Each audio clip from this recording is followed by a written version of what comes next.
to the practical part of this talk. And so I've put a little picture of a toolbox, and I'll be going through as many as I can of these tools that I think we have in our repertoire for presenting or explaining grammar. Some will be familiar, some may be new, some may be that you used to do and you think, yeah, I didn't do that, maybe I'll do that again. That's what I like out of talks, is something new, but also helping me rediscover something from before. The first piece of equipment in our toolbox is the most standard, straightforward one. It's a teacher explanation, the hammer, I call it. And I call it because it is, I think, for most people not into language teaching methodology or not even into language teaching, what's the most straightforward thing they think of? Well, he taught me some grammar, or she taught me some grammar, was she explained how the subjunctive works, or how the plus que parfait works, or how the imperfect, or whatever it is, works, an explanation. So, since I'm talking about an explanation, I'm going to now explain how I've seen successful explanations done. Some of them have been my own, others have been through very inspiring teachers that I've had a chance to watch, and others have been through watching teachers who've done it badly, and then being able to say what they thought could improve from it. You'll have to listen carefully because there'll be a little test at the end of my explanation. The first thing I'd say is not to start a lesson with an explanation.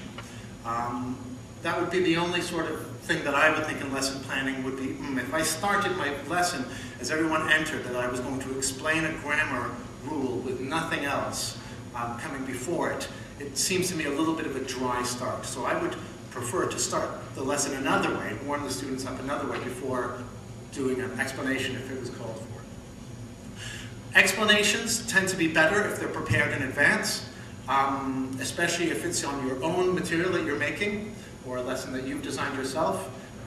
If you're using a book or something, then it's best to kind of check that you've got it all there so it comes out smoother.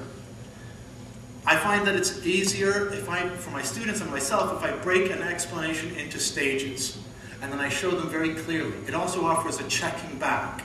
So if I were to say, there are 3 things that you need to know about the passive. One is we use it when we want to focus on the object of the action and not the doer. 2, we use it when we don't know who the subject is. Or 3, we use it when it's obvious who the subject is, e.g. he was arrested last night, obvious it's the police. Okay? I should have prepared that. But then I would have my 3 fingers up like that and I would say, so, I use it as a classroom control technique with teenagers.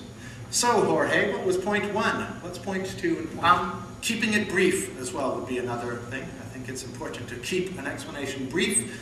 Coming back to our rule of economy, that if it's too long, you can sort of drag things out. Using examples and asking lots of questions.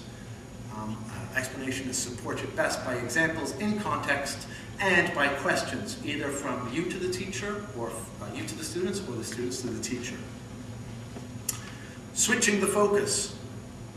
An explanation, sort of, if you find you're talking for a while, maybe switch the focus to the board to show an example, or draw a picture, or ask a question. And allow time for them to use it. That's coming to the practice. I think just an explanation, as we all know, won't lead to acquiring it. Finally, using humor and imagination and tapping into memory devices. I seem to remember often people make fun of some sort of Latin examples of Latin rules. There's a famous sentence, he pulls the chin of the hen philosophically, or something like that. And someone gave us an example, a sentence for a Latin thing. But it became very memorable. This was in a book I read by Guy Cook, where he says, I could remember that for ages and ages.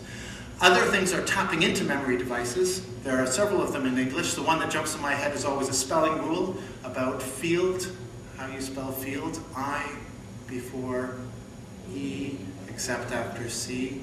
So, of course, there are exceptions, but that's a memory device that's used.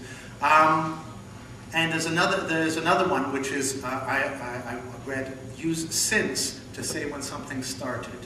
So, for example, we're taught, and I saw a teacher do that, and they had 2 big S's on the board.